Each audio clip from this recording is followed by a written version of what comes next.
ہماری زندگی میں وہ وقت بڑا مشکل اور دکھ بھرا ہوتا ہے جب ہماری ہر طرح کی کوشش کے باوجود ہمارا بچہ جھوٹ بولنے لگتا ہے، اور ہمیں اکثر بچے کے جھوٹ بولنے کا اسباب پتہ ہی نہیں ہوتا۔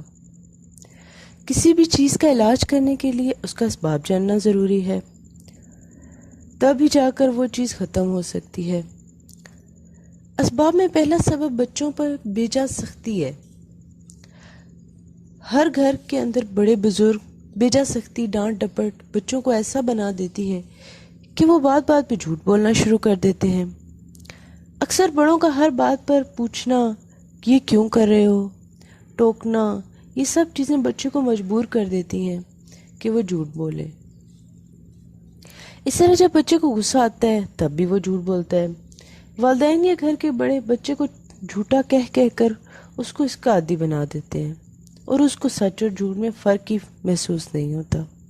اس طرح ضد ہے، جب ہم بچوں کے سامنے جھوٹ بولتے ہیں تو بچہ کہتا ہے بڑے جھوٹ بول رہے ہیں تو میں جھوٹ کیوں نہ بولوں، تو بچہ ضد میں آ کر بھی جھوٹ بولتا ہے، اور پھر وہی جھوٹ اس کا زندگی کا حصہ بننا شروع ہو جاتا ہے۔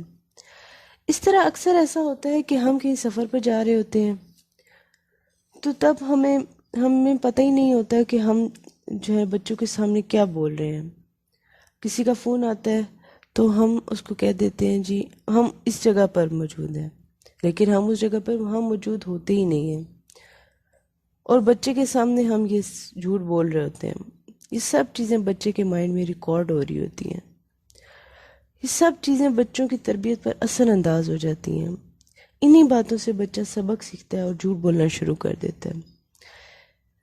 اچھا، اب اس کے علاج کی طرف آتے ہیں تو علاج یہ ہے کہ بچوں کو کسی ایسے کردار کے ساتھ ذہنی طور پر منسوب کر دینا چاہیے جس سے بچہ انسپائر ہو، اور پھر نبی صلی اللہ علیہ وسلم سے بہتر تو کوئی ایسی شخصیت ہو ہی نہیں سکتی، اور اس کے بعد صحابہ ہیں۔ ان کے تمام واقعات اور کہانیاں ہم نے بچوں کو سنانی چاہیے تاکہ بچے ان سے سبق حاصل کر سکیں۔ ایک اور علاج یہ بھی ہے کہ والدین ایک رول ماڈل کے طور پہ بچوں کے سامنے پیش ہوں۔